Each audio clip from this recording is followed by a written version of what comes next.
mundo. Di kayang nilalawan ang kadakilaan mo.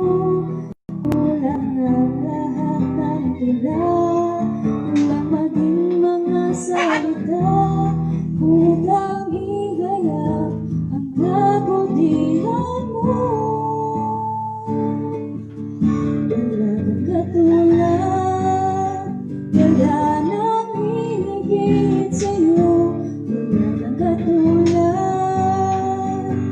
wala nang kapantay sa'yo. Ikaw ang Diyos noon pa man, maging ngayon at kailanman. Sa habang panahon, wala kang katulad.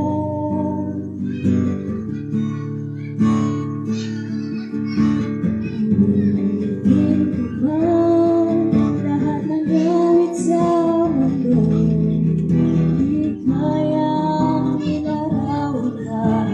Kadakilaan mo, kulang ang lahat ng tula, kulang maging mga salita